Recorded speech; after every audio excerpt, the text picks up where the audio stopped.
When he heard the cleaning lady playing the piano, the millionaire froze when he recognized the music. The same one his wife used to play before she disappeared 20 years ago. John Harrison walked through the long hallway of his office building in Manhattan, his footsteps echoing against the cold marble floor. It had been 3 years since Laura disappeared, vanishing without a trace and leaving behind nothing but a deep, aching void and the lingering memory of her playing the piano. John had buried himself in his work to distract from the loss, filling his days with endless tasks. But even that wasn't enough. There was an emptiness that clung to him, a silence that followed him, and today, as he approached the basement, something about that silence felt different, almost alive. He hesitated at the top of the stairs, a faint melody reaching his ears. It was soft, almost elusive, but unmistakable. The same song Laura used to play. John's pulse quickened, a mix of dread and hope tightening in his chest. He took the steps 2 at a time, following the sound as it seemed to drift down the dimly lit corridor. It grew clearer as he approached an old storage room at the end of the hallway, a place rarely used and long forgotten. Pushing open the heavy door, John froze. There, sitting at an old, dust-covered piano, was a young woman in the janitor's uniform. Her dark hair fell loosely over her shoulders as her fingers moved across the keys with a fluidity and grace that sent a shiver down his spine. It was the exact same melody, played with a precision that felt almost supernatural. John's voice was barely above a whisper when he spoke. "How do you know that song?" The young woman jumped, startled by his presence, and quickly removed her hands from the keys as if she had been caught doing something forbidden. Her eyes, wide with surprise, met his. There was a hint of something familiar in her gaze that John couldn't quite place, an echo of someone he once knew. I'm sorry," she stammered, looking down at the keys, her hands trembling slightly. "I didn't mean to disturb anyone. It's just..." She took a breath as if gathering her courage. "It was the song my mother used to play before she left me at the orphanage." John's heart skipped a beat, the air seeming to thicken around him. "Your mother?" he repeated, almost to himself, trying to keep his composure. "You're saying she left you at an orphanage?" The woman nodded slowly, her expression a mixture of sadness and confusion. "I was very young. I don't remember much about her, except for the way she used to play the song. It's one of the few things I can hold on to, you know." She let out a shaky breath. Her playing, "It's All I Have." John took a step closer, scrutinizing her face. There was a familiarity there, something in the shape of her eyes, the way her lips quivered as she spoke, that tugged at a memory long buried. It couldn't be a coincidence. The song, the way she played it with such haunting accuracy, it was too precise, too personal. His mind raced back to a time years ago when he and Laura had visited an orphanage, desperate for any leads about their own missing daughter. What was your name again?" John asked, struggling to keep his voice steady. "Anna," she replied, meeting his gaze. Anna Foster. He felt a chill run down his spine. There was something about her name that seemed to resonate deep within him, stirring a suspicion he hadn't dared to entertain before. The possibility was too extraordinary, too cruelly ironic. Could it be that the answers he had sought all these years were hidden in plain sight, right here in this building? He cleared his throat, trying to mask the tremor in his voice. "Anna, would you mind staying for a little while longer? There are some things I'd like to ask you about." Anna looked at him, her brow furrowing slightly. Is something wrong?" "No," John said quickly, shaking his head. "Nothing's wrong. It's just..." He paused, searching for the right words. "I think there might be more to this story than either of us realizes." If you're willing, I'd like to understand how you came to know that song and why. Anna hesitated, glancing back at the piano. She seemed to sense the weight behind his words, the intensity of his stare, and nodded slowly. "All right, I'll stay," she said, her voice barely audible. "But I don't know how much help I can be." "Let's start with what you do know," John said, pulling up a chair and sitting across from her, his gaze never leaving her face. "Tell me more about your mother. Anything you can remember. Her name, what she looked like, even the smallest details." Anna bit her lip, her brow furrowed in concentration. "I was so young," she murmured, shaking her head. "I can barely remember her face. Just her voice and the music, the way she would play to calm me when I was scared or when I couldn't sleep. It always made me feel safe." John listened intently, his mind racing. He felt a mixture of hope and fear, as if he was on the verge of uncovering something monumental. He had come down here for a simple inspection, a routine task, and now he was confronted with a mystery that seemed almost too fantastical to believe. But there was something in Anna's story that resonated with the deepest parts of his memory, an unease that grew stronger with every word she spoke. His thoughts circled back to the old orphanage they had visited long ago. The possibility hung in the air, heavy and unresolved, but he wasn't ready to voice it just yet. He needed to know more.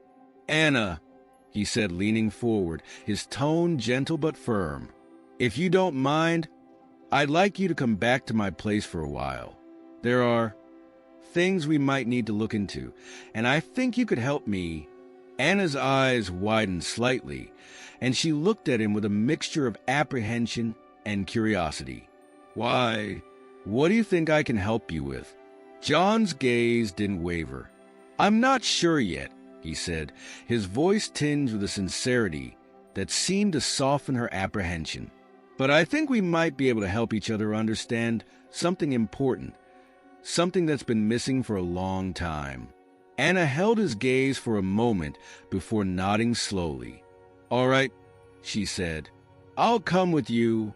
As they left the basement together, John couldn't help but feel that they had just crossed an invisible threshold, one that led not just toward answers, but toward a past that had never truly been laid to rest. In the days that followed, John found it nearly impossible to focus on his work. Thoughts of Anna clung to him, gnawing at the edges of his consciousness. Her story seemed to pull him backward, unearthing memories of a time when he and Laura had searched desperately for their missing daughter. They had visited an orphanage back then, looking for any clue, any faint thread that could lead them to the truth. Now, hearing Anna speak of her own childhood, it was as if a long-forgotten door had cracked open. Anna had shared more details about her past, and each word seemed to reverberate inside John's mind. "My mother was elegant," she had said one evening, her voice soft, almost hesitant. "She was always dressed nicely, and she could play the piano beautifully, almost like she was telling a story with the music." Anna's face tightened as she continued. "But one day, she just stopped coming to see me. She said she'd be back soon, that she just had something important to do. I believed her." Her voice faltered, as if reliving the memory was physically painful. "But she never came back." John's pulse quickened at her words, an uneasy realization building within him. There was an undeniable familiarity in Anna's description, a shadow of Laura's own grace and musical talent that haunted his thoughts. It was enough to push him to act. He reached out to Marcus, an old acquaintance and private investigator he trusted. Marcus had helped him with difficult cases in the past, and John hoped he could uncover the truth about Anna's background. "Marcus, I need you to look into something for me," John said over the phone. His tone carried a hint of urgency. "There's a young woman, Anna Foster. I need you to find out everything you can about her, particularly her time in an orphanage." I think it might be connected to something personal. Marcus didn't hesitate. I'll get started right away. Send me whatever details you have. Days later, Marcus returned with the findings, his voice steady, but carrying a note of disbelief. John, you're not going to believe this. I traced Anna's background. She was indeed at an orphanage, and not just any orphanage. It's the same one you and Laura visited years ago, looking for your daughter. John's breath caught in his throat. Are you sure? He asked, his voice barely audible. Positive, Marcus replied. The records confirm it. She was left there as a toddler, just a few weeks after you and Laura were there. The revelation hit John with the force of a tidal wave. Could it really be that Anna was linked to their past in such a profound way? The coincidence was almost too staggering to accept. And yet, there she was, living proof of a history that had remained buried for far too long. He needed to bring her closer, to unravel the tangled web of questions that had begun to form. There was only one way he could think to do that. One quiet afternoon, as Anna was about to leave the office, John called out to her. Anna, wait a moment, he said, his voice more gentle than usual. She turned, looking at him curiously. Yes, Mr. Harrison? She asked, noticing the way his gaze seemed more intense than usual, as if he was struggling to find the right words. John took a deep breath, as if the air might steady him. I'd like you to consider staying at my place for a while.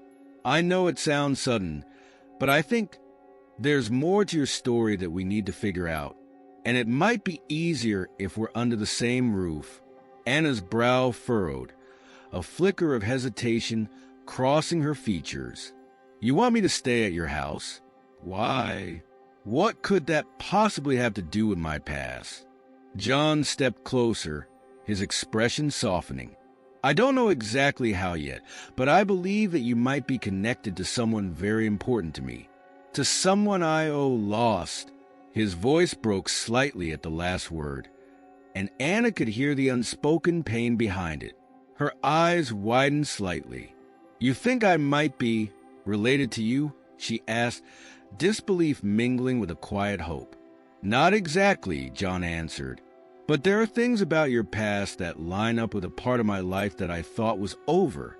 I'm asking you to trust me, just for a little while. If there's even a chance that we can find some answers together, it's worth trying, isn't it? Anna looked down, her hands twisting nervously. I don't know, she murmured, doubt and curiosity warring within her. I've spent so long trying to forget. I'm not sure I'm ready to dig it all up again. John's voice softened. I know how that feels, believe me. But sometimes the only way to move forward is to confront what's been buried. I promise, I'll be there every step of the way. You don't have to do this alone. She met his gaze, something in his eyes convincing her that, at the very least, his intentions were sincere. There was a depth of emotion there, a kind of desperation that she couldn't ignore. She nodded slowly, her voice barely a whisper. All right, I'll do it. That evening, John took Anna to his home, a spacious, well-appointed place that felt strangely empty despite its luxury. As they entered, he showed her to a guest room, and for a moment, they both stood in the hallway, an unspoken tension hanging in the air. This used to be Laura's music room, John said quietly, opening a door that led into a room filled with sheet music and instruments. The grand piano stood in the center, a silent monument to a life that seemed distant and unreachable. She played every night. It was as if the music was a part of her. Anna approached the piano cautiously, running her fingers lightly over the keys, as if feeling the echoes of the past lingering there. It's beautiful, she said softly. I can almost hear her. John watched her closely. You know, when you played that song in the basement, it was like Laura was here again. The way you played, it was identical. Anna looked up at him, a question forming in her eyes. Do you really think that I could be connected to her somehow? That there's more to this than just a coincidence? I don't know, Anna, John admitted, but we're going to find out. Whatever the truth is, we'll uncover it together. As the days went on, they settled into a strange routine. Anna practiced on the piano, while John spent long hours in his office, but his thoughts always drifted back to the young woman who now lived under his roof. There was a quiet determination in Anna, a resilience that reminded him so much of Laura. Yet, there were moments when he saw vulnerability, a lost child longing for answers she was too afraid to search for on her own. Then, one evening, as they sat in the living room, Anna turned to John, her voice hesitant. Do you think there's a chance she's still out there? That Laura could still be alive? John didn't answer immediately. He had asked himself that question more times than he could count. I used to think so, he finally said, his voice barely audible. But as the years went by, it became harder to hold on to that hope. Now, I'm not sure what to believe. Anna's eyes were filled with a quiet sadness as she nodded. I understand. It's just sometimes I feel like I've been waiting my whole life for someone to come back for me. John's throat tightened. He had no idea how deeply intertwined their lives had become. Anna, no matter where this journey leads, you're not alone anymore. His words hung in the air as Anna offered a small, fragile smile. For the first time in years, a glimmer of hope began to flicker in the dark recesses of John's heart. Perhaps, together, they could find the answers that had eluded him for so long. And perhaps, in unraveling Anna's past, he might just find a path back to the future he thought he had lost forever. John and Anna were in the music room, sorting through stacks of sheet music and old notebooks that had once belonged to Laura. The room was filled with relics of a life that seemed both familiar and impossibly distant. As they worked, an unexpected moment interrupted the quiet focus. A small photograph slipped out from the pages of a worn music book and fluttered to the floor. John bent down to pick it up, and when his eyes landed on the image, it felt like the world had tilted on its axis. It was Laura, unmistakably, her bright eyes, her gentle smile. But there was something more. She was visibly pregnant, her hand resting tenderly on her rounded belly. The sight of it hit John like a punch to the gut. He turned the photo over and saw a date written in Laura's elegant handwriting. It was from the year before Anna was born. He stared at the picture for a long moment, his mind struggling to catch up with the implications. Finally, he glanced up to find Anna watching him, her expression a mix of curiosity and concern. "Who is that?" she asked cautiously, though a part of her seemed to already know the answer. John took a breath, but it was shaky. "It's Laura," he said, his voice barely above a whisper. She was pregnant. Anna's eyes widened. "Pregnant," she repeated, the word hanging in the air like a fragile promise. "But that date, that would mean—" Her voice trailed off, and she looked at him, a question forming on her lips. "Why didn't you ever mention that my mother could be?" John cut her off, his voice breaking with an emotion he hadn't expected. "I didn't know, Anna," he said, almost pleading. "I didn't know Laura was pregnant. If she had a child and kept it from me, I had no idea. None at all." He felt a wave of grief and anger rise within him, emotions that had been dormant for years. It was as though every unanswered question, every sleepless night spent wondering where Laura had gone and why, had come crashing back. Now, faced with the possibility that she had kept such a profound secret, he was left grappling with a new and painful reality. Anna's gaze remained fixed on him, a mixture of shock and uncertainty clouding her features. "So, You think there's a chance that I... She didn't finish the sentence, but the meaning was clear. Could she be Laura's child? John nodded slowly, his eyes searching hers for some sign, some clue that would make everything fall into place. I don't know what to think, he admitted, but this changes everything. If Laura had a child, if you're that child, then we've been searching in circles all this time. Right next to the answer, Anna sank into a nearby chair, the photograph clutched in her hands. But why would she leave me at the orphanage? She asked, her voice trembling with a mix of hurt and confusion. Why wouldn't she come back for me? It doesn't make any sense. None of it does, John said, pacing the room as if he could somehow walk off the growing frustration and pain. But we need to find out. There's only one person who might have the answers we need. Anna looked up at him, a flicker of hope in her eyes. Who? The director of the orphanage, John replied, the urgency clear in his voice. Mrs. Helen. She's been there for decades. If Laura left you there, Mrs. Helen might know why, or at least she could tell us what really happened. Anna's expression hardened, and she nodded with determination. Then we should go.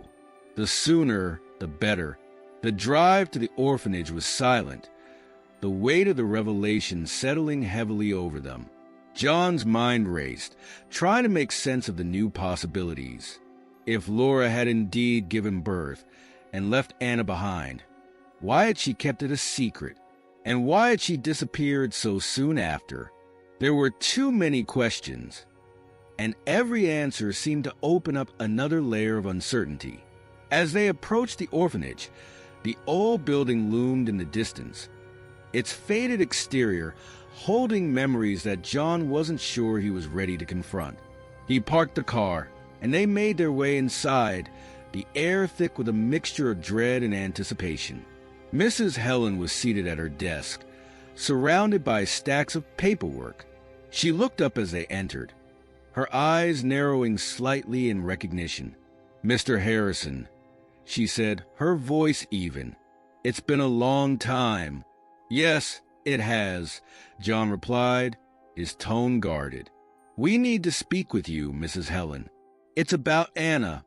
Mrs. Helen's eyes shifted to Anna, a glimmer of something passing through her gaze. Recognition, perhaps, or guilt. Anna, she repeated, nodding slowly. Yes, I remember you. John took a step closer, his expression firm. We found a photograph, he said, setting the picture of Laura on the desk in front of Mrs. Helen. It's from before Anna was born. It shows Laura pregnant. You were here when Anna was brought to the orphanage, weren't you? Tell us the truth. Was this child, was Anna Laura's? Mrs. Helen's face paled slightly, and she took a long, deliberate breath. Yes, she admitted, her voice barely above a whisper. Laura did give birth to a little girl here. She promised she'd come back. Said it was just temporary, that she needed to take care of some things before she could take the child home. Anna's eyes filled with a mixture of hope and despair. But she never came back, she said quietly, her voice almost breaking. Mrs. Helen's gaze softened with a kind of resigned sadness. No, she said. She didn't. We waited. I kept thinking one day she'd walk through those doors again, but as the months turned into years, I realized she wasn't coming back. John's fists clenched at his sides, a wave of betrayal and anger surging through him. Why didn't you tell me? He demanded, his voice rising. I came here with Laura. We were searching for our daughter. Why didn't you say anything? Mrs. Helen met his gaze, her expression weary. Because I didn't know if it was right, she replied. Laura was adamant about keeping it a secret. She said it was for the child's protection. I trusted her judgment. Besides, after she disappeared, there was no way to prove anything. Anna turned to John, her voice strained with a mix of anger and longing. So all this time, I could have been with you? I could have had a family. John's heart broke at the sight of the pain in her eyes. I didn't know Anna, he said, his voice filled with regret. I didn't know she was keeping you from me. Mrs. Helen glanced between the two of them, the weight of the years and secrets heavy on her shoulders. I'm sorry, she whispered. I truly am. The room fell into a tense silence as John and Anna absorbed the truth. It was a truth wrapped in deception, buried under years of grief and uncertainty. But now that it was uncovered, they could no longer turn away from it. John took a step back, the photograph still clutched in his hand, and looked at Anna. We're going to get to the bottom of this, he promised. Whatever it takes. And as they left the orphanage, the next step became clear. They needed to find out what had happened to Laura after she left. Only then could they truly understand the choices she made and the secrets she kept. Mrs. Helen's expression was tight and wary as she faced John and Anna, as though she had been expecting this moment for a long time. Her eyes shifted from John to Anna, and then back again, lingering as if weighing whether to finally speak the truth. John broke the silence first, his voice low and tense. Mrs. Helen, we need answers. We know Laura was here, that she was pregnant when she left. What happened? What aren't you telling us? The older woman took a deep breath, as if preparing herself for the inevitable. Yes, she said, her voice carrying the weight of years of secrets. Laura gave birth to a little girl here. That girl was Anna. She looked directly at Anna now, her expression softened by a mixture of sorrow and guilt. Laura told us she would return, that she needed to take care of some things first. But she never came back. John's body went rigid, his jaw tightening as the full impact of Mrs. Helen's words sank in. Anger surged through him, mingled with a deep, hollow sadness. She promised she'd come back for her child, he said, his voice cracking under the strain. But she never even told me. He looked at Anna, his eyes filled with a sorrow that seemed to echo hers. All this time I never knew. Anna stood there, stunned, her hands trembling at her sides. She struggled to process the reality unfolding before her. For so long, she had lived with the uncertainty of whether anyone had truly cared for her, wondered if her mother had ever really intended to come back. And now, the truth lay before her, stark and undeniable. She was John's daughter, a child who had been left behind. Why didn't she come back? Anna's voice was barely a whisper, but it carried a depth of pain that pierced through the room. If she promised, why didn't she come back for me? Mrs. Helen shook her head slowly, her eyes filled with regret. I don't know, dear. We waited for her to return for weeks, then months, eventually years. But there was no word, no sign of her. We did what we could to care for you, but I never knew why she didn't come back. John's fist clenched, his frustration and sadness threatening to boil over. You could have told me, Mrs. Helen, he said, his voice rough. When Laura disappeared, I came here with her. We were looking for our daughter. You had to know that. I did know, Mrs. Helen admitted quietly, glancing down as if the weight of her own decisions had finally caught up to her. But Laura was so insistent that it be kept a secret. She said it was for the child's safety, that it was better no one knew. Even you, better no one knew? John's voice rose with disbelief, his eyes blazing. She had no right to make that decision for me. For us. I spent years thinking my child was lost forever, not knowing she was right there. He trailed off, the raw emotion catching in his throat. Anna's gaze flickered to John, a mixture of anger and yearning swirling in her eyes. So, if you had known, would you have taken me in? Would you have wanted me? The question was laced with a vulnerability that she had long kept hidden, as if admitting it out loud made it more real, more painful. John turned to face her fully, his expression softening, though the pain remained etched into every line of his face. "Anna, of course I would have wanted you. I would have done anything to keep you safe, to give you the life you deserved." His voice dropped to a pained murmur. "But I didn't know. I was never given the chance." For a moment, the room was silent, the weight of unspoken years pressing down on them. Anna felt a strange mixture of emotions flooding her, a bitterness for the years she had lost and a tentative hope for the family she had unknowingly found. It was as if the ground beneath her had shifted, leaving her both unsteady and strangely anchored. Mrs. Helen cleared her throat, pulling their attention back to her. "There's something else," she said, her tone hesitant. After Laura left, there were rumors, whispers about trouble she had gotten into before she gave birth. I never knew for sure, but some of the staff said she was running from someone. Running? John's brows furrowed, a dark suspicion forming. From who? Did anyone know? Mrs. Helen shook her head. "All I know is that there was a man who came around asking about her shortly before she gave birth. He wasn't family. He wasn't a friend either, from what I could gather. There was something off about him. And then, just like that, he stopped showing up." John's mind raced back to the name that had surfaced in Marcus's investigation. Michael Vincent, his old business rival. The man who had vowed revenge when John outmaneuvered him in a major contract years ago. Could it be that Michael had something to do with Laura's disappearance? And if so, how deeply was he involved? He exchanged a glance with Anna, who seemed to be thinking along the same lines.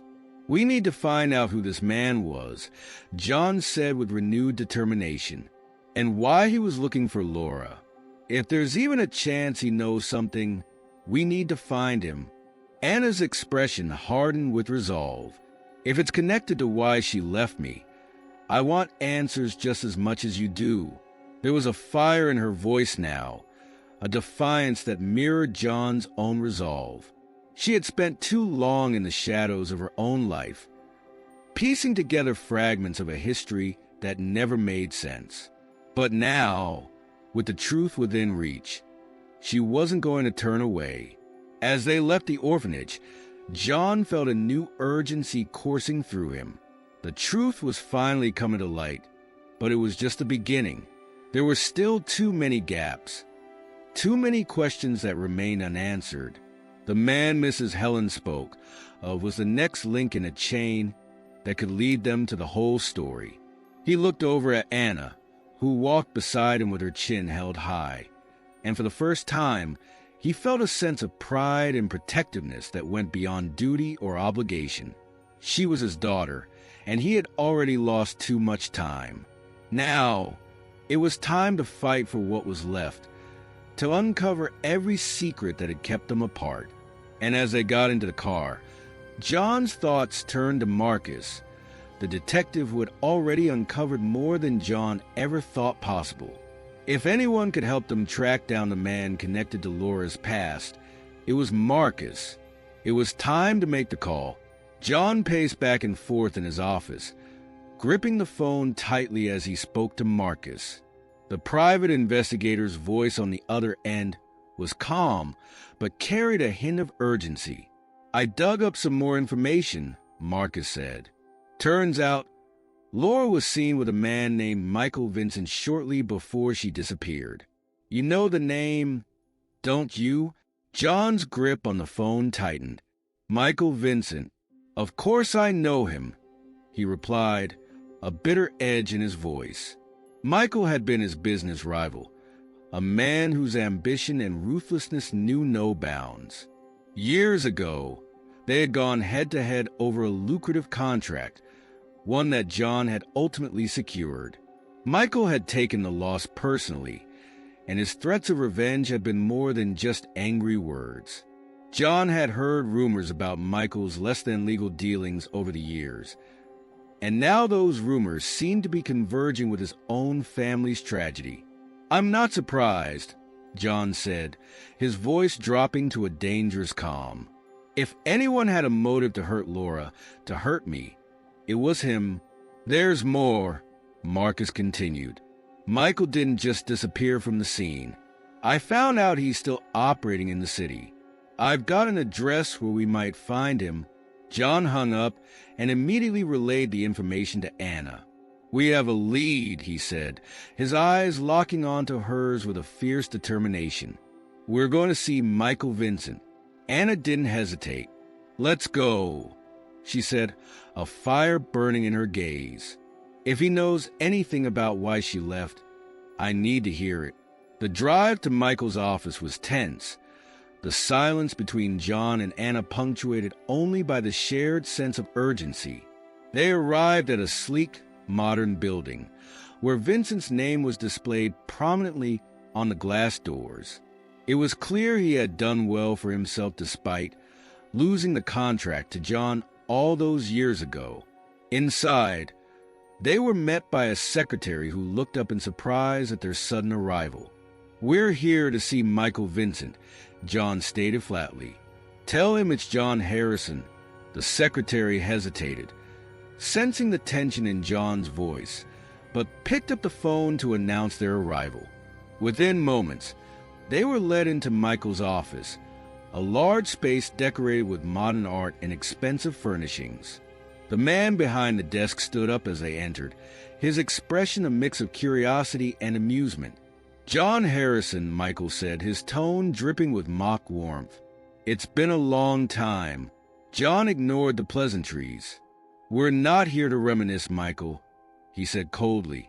We know you were with Laura before she disappeared. I need answers, and I'm not leaving until I get them. Michael's expression shifted to one of feigned innocence. Laura, he said, raising an eyebrow. I don't know what you're talking about. Enough games, Anna snapped, stepping forward. You know who she is. You know exactly what happened to her. For a moment, Michael's gaze flickered toward Anna, a glint of recognition in his eyes that he quickly masked with a smirk. Ah, so this is the daughter, he said, his tone taunting. She looks just like her. John's patience snapped. He slammed his hand down on Michael's desk. Where is she? He demanded. You knew Laura. You saw her before she vanished. What did you do to her? Michael's smirk faded, replaced by a dark amusement as he leaned back in his chair. Fine, you want the truth? He said, folding his hands together. Yes, I was with Laura. She came to me when she had nowhere else to turn. She was desperate, trying to protect her child. He glanced pointedly at Anna. She thought I could help. Anna's voice was barely controlled. Help with what? She was running from something or someone, Michael continued. She never told me exactly what, but she was scared, and she asked for my protection. He let out a bitter laugh. Of course, I had my own reasons for agreeing. John's eyes narrowed. And what reasons were those, Michael? Revenge? Was that it? Michael's smirk returned. Revenge, yes. I thought helping her could hurt you in the end. But then, things didn't go as planned. He looked directly at Anna now. I did have Laura for a while, but she wasn't exactly a willing guest. She escaped, and when she did, I lost track of her. John's fist clenched. You kidnapped her? He said, his voice low and dangerous. Kidnap is such an ugly word, Michael replied, unfazed. Let's just say I kept her close. I didn't force her to stay, but she didn't exactly have many choices. You had no right, Anna said, her voice filled with barely contained fury. You used her. I used her, Michael interrupted, his tone mocking. Don't be so naive. She came to me, and when she left, she made her choice very clear. What are you saying? John demanded, his voice hoarse. She left us on purpose? Michael's eyes gleamed with satisfaction as he delivered the next blow. Oh, Come on, John. Are you really that blind? She left you. Even after she escaped, she didn't come running back to you, did she? She had her reasons for staying away. Maybe you should start asking yourself why. The words hung in the air, each one cutting deeper than the last. John felt a knot of despair form in his chest, the weight of Michael's accusations sinking in. Could there be any truth to what he was saying? Had Laura left of her own accord, even when she could have come back? Anna stared at Michael, a mixture of anger and desperation in her eyes.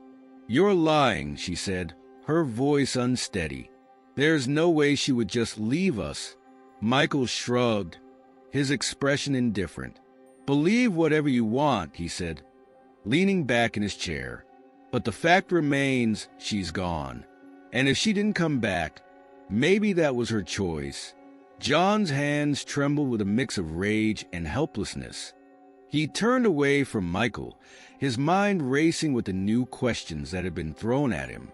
It was as if each step closer to the truth only led to more uncertainty, more darkness. He glanced at Anna, who looked as lost as he felt. Without another word, John grabbed Anna's arm and led her out of the office, slamming the door behind him. As they walked down the hallway, Anna's voice broke the heavy silence. "What if he's right?" she whispered. "What if she really did leave us?" John stopped and turned to face her, his eyes filled with a fierce resolve. "No," he said firmly. "I don't believe that. Michael is playing games, trying to manipulate us. There has to be more to the story." Anna nodded, though doubt still clouded her expression. "So, what do we do now?" John's voice was steady, though there was an edge of determination in it that had not been there before. "We keep searching. If Laura escaped, someone must have seen her. We'll find out where she went." As they left the building, John couldn't shake the feeling that they were standing at the edge of something monumental, something that could either bring them closer to Laura or shatter the fragile hope they had built. One thing was certain: this wasn't the end. It was only the beginning of a darker and more complicated path. He pulled out his phone and dialed Marcus, his voice tense with urgency. "We need to track down anyone who might have seen Laura after she escaped," he said. "We're not done yet." John and Anna drove in tense silence as they followed a lead from one of Michael's former associates.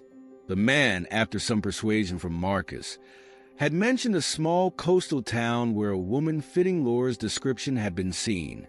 Rumors circulated about a local woman with amnesia, cared for by the townspeople but with no memory of who she was or how she had arrived.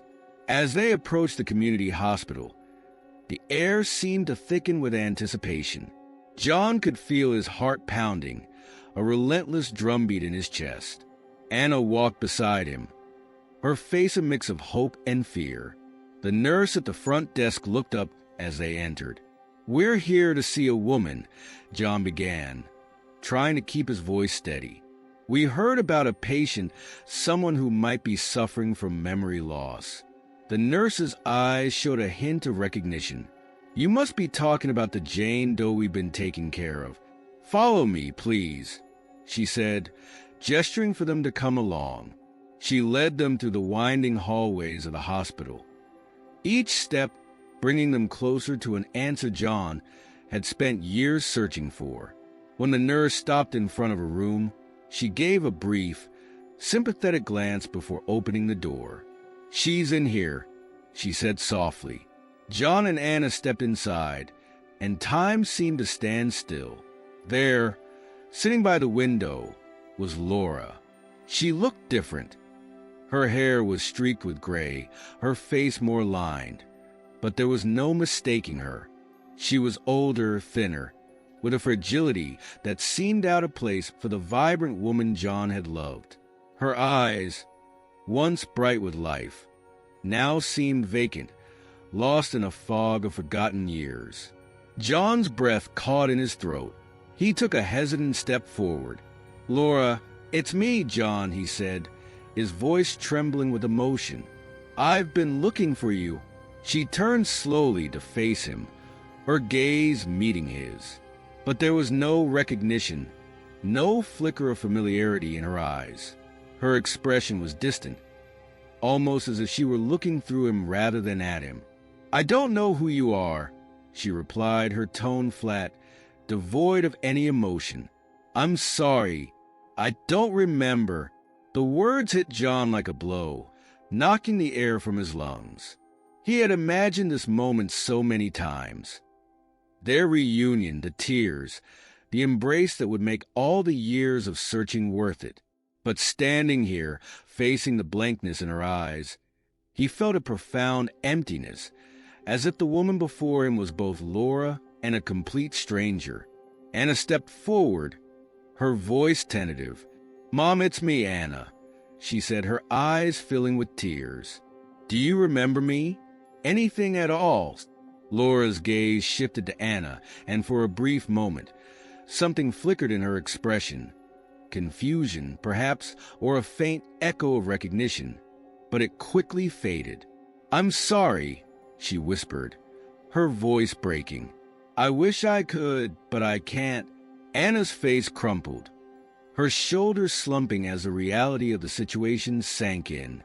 She had spent so many years imagining the moment she would finally find her mother, only to be met with a heartbreaking emptiness. "There has to be a way to help you remember," Anna said, almost pleading. We can show you pictures, tell you stories."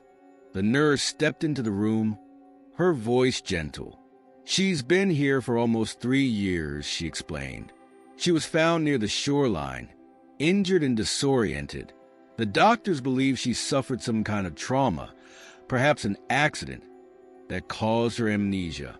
We've tried to help her recover her memory, but so far, there's been very little progress." John turned back to Laura, his mind racing. 3 years, he repeated softly, as if trying to fit the pieces together. "Laura, do you remember anything about where you were before you came here? Anyone you met?" Laura shook her head, her eyes welling up with frustration.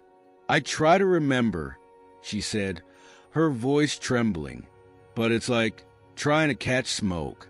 It slips away before I can hold on to it." John felt a mixture of desperation and helplessness wash over him.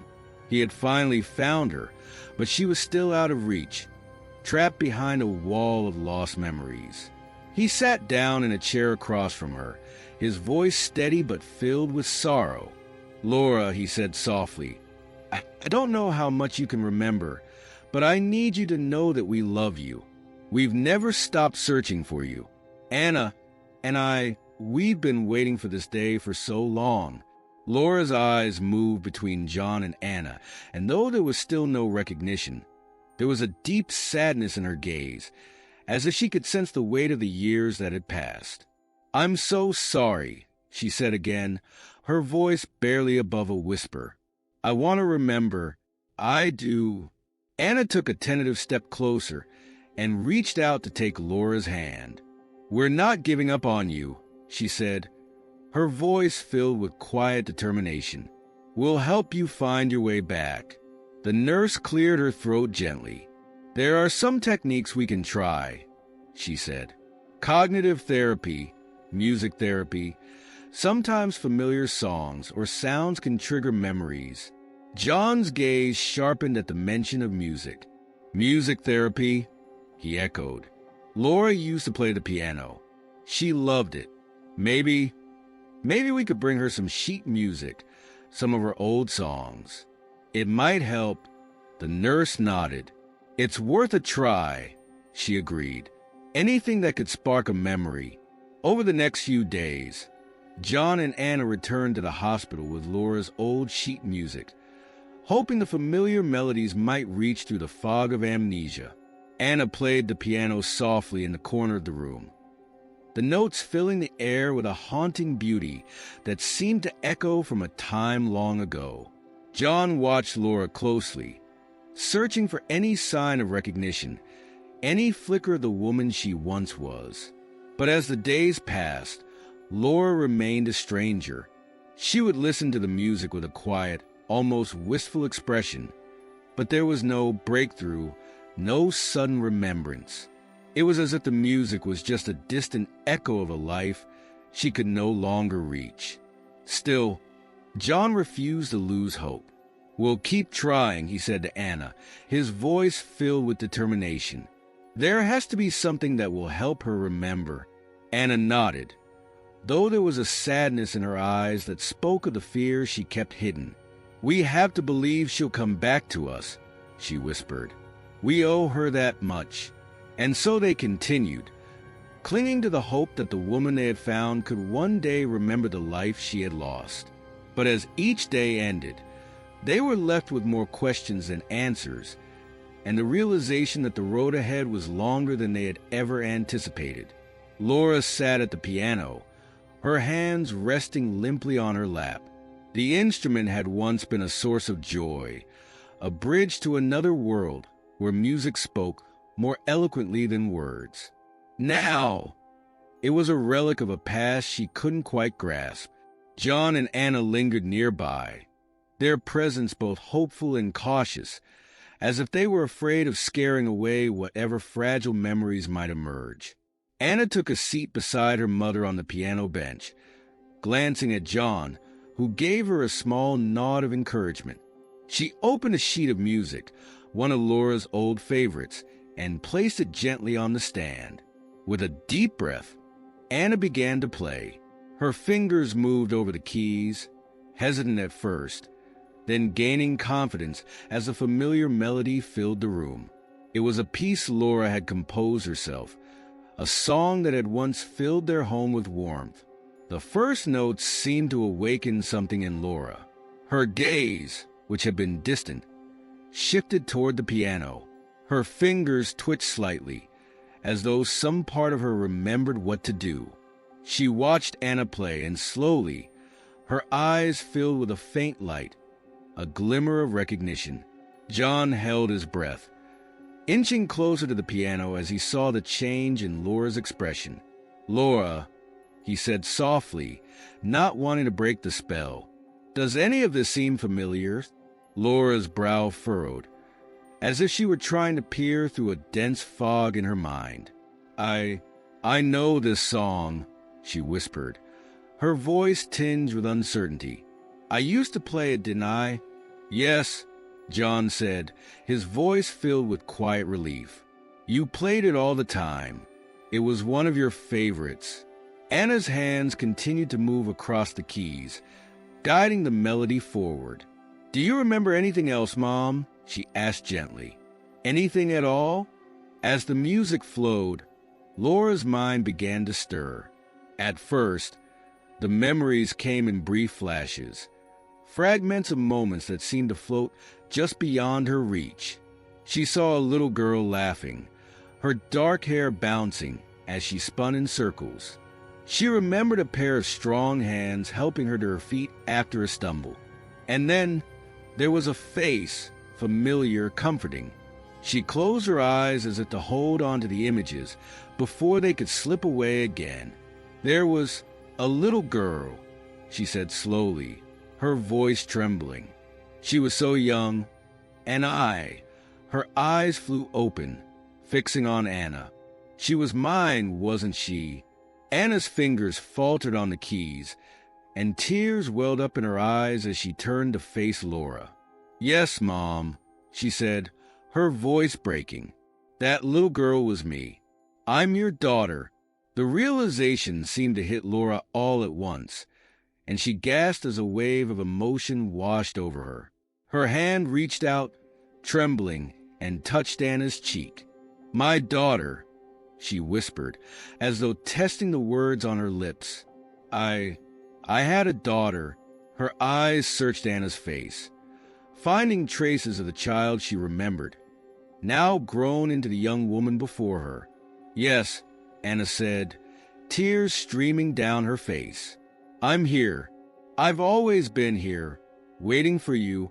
John stepped closer, his voice rough with emotion. "Laura, do you remember anything about what happened?" why you left, why you couldn't come back to us. Laura's expression tightened as she struggled to connect the scattered pieces in her mind. I remember running, she said slowly, her voice strained with effort. There was danger. I was afraid for her. I had to protect her. Her gaze flickered with fear, as if the shadows of her past still loomed close. Michael. He was involved somehow. I was trying to get away. Anna's grip on her mother's hand tightened. What did he do to you? Laura shook her head, a look of frustration crossing her features. It's all so hazy, she murmured. I was running. There was an accident. That's when everything went dark. She hesitated, then added, afterward, I couldn't remember who I was, where I belonged. It was like being trapped in a life that didn't feel real. John's jaw clenched as he heard the name Michael. The man had not only taken Laura away, but had left her broken, with shattered memories and a stolen identity. You were running from him to protect Anna, he said, piecing it together. He must have been the threat you were escaping from. Laura's eyes filled with tears as she nodded. I wanted to come back, she whispered. I think deep down, I always knew there was someone I needed to find. But the memories wouldn't come. It felt like chasing shadows. Anna's voice was thick with emotion. You found us now, Mom. We're here. We'll help you remember everything. You're not alone anymore. Laura turned to Anna and John, her gaze filled with a mixture of hope and sorrow. I'm so sorry, she said, her voice trembling, for leaving you, for not remembering. I want to come back to you, to be who I was, but I don't know if I can. John moved closer, his hand resting gently on her shoulder. We'll take this one step at a time, he said. What matters is that you're here now. We'll rebuild the memories together, no matter how long it takes. Laura nodded, her lips trembling into a tentative smile. Together, she echoed, as if the word itself was a balm. She took a deep breath and looked back at the piano. Maybe if I keep playing, it will help. Anna smiled through her tears. I'll play with you, she said, just like we used to. For the next hour, Laura and Anna played together, their melodies weaving in and out like a conversation, filled with both longing and love.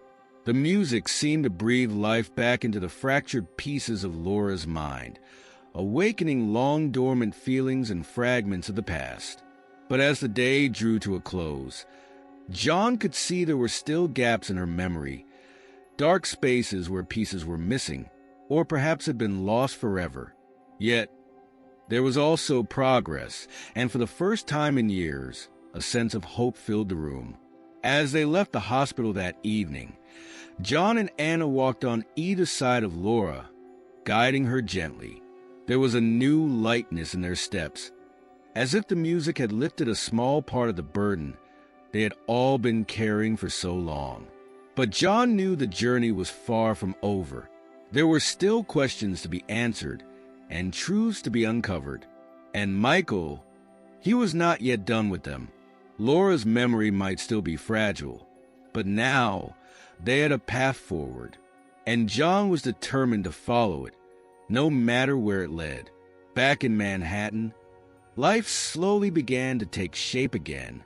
The familiar surroundings seemed both comforting and strange to Laura as she navigated each day with cautious steps. Though pieces of her memory were still fragmented, she was present, fully here with John and Anna. Each day brought a small victory, recalling the scent of her favorite flowers, the touch of John's hand, or a lullaby she used to hum for Anna. These moments were like stars emerging in a dark sky, guiding her back to herself. John and Anna became her anchor points. When the past threatened to slip away like water through her fingers, their presence steadied her. John was patient, his voice always gentle as he filled in the gaps, recounting stories of their life together before it all fell apart. Anna, too, showed a strength beyond her years, speaking of her childhood with a mixture of sadness and hope, reminding Laura of the daughter she had always loved but had lost in the fog of forgotten years. One evening, as the three of them sat in the music room, Anna placed a familiar sheet of music on the piano. "Let's play together," she said, her eyes bright with encouragement. "It was always our thing, right? You, me, and Dad." Laura's hands hesitated over the keys, her fingers trembling slightly as she tried to summon the muscle memory of the melodies she once knew by heart. But as Anna played the first few notes, something clicked into place, and the music flowed through her like a long-lost friend returning home. John watched from the doorway, his eyes misting over as he took in the sight of them. For so long, he had clung to hope, even when it felt like he was grasping at nothing. Now, here they were, Laura and Anna, his wife and daughter, sitting together at the piano. It was a scene he had dreamed of, but had been too afraid to believe would ever become real. As the music filled the room, John quietly joined them, sitting on the bench beside Laura. She glanced at him, a flicker of uncertainty in her eyes, but he gave her a reassuring nod. "We'll do it together," he said softly, placing his hand over hers on the keys. "Like we always did." The melody was hesitant at first, but soon it grew stronger, weaving the three of them together in a harmony that seemed to echo through the years. It wasn't just the music they were playing. It was a story, their story, told in notes and crescendos, each one carrying the weight of their past and the promise of their future. Laura's voice broke the silence as they finished. "I never thought I would find my way back," she said, her eyes glistening with tears. "There were times I didn't know if I even wanted to remember, if I was worthy of being found." John turned to her, his gaze steady and full of love. "You were always worthy, Laura," he said. "We never stopped searching because we believed that somewhere deep inside, you were searching for us too."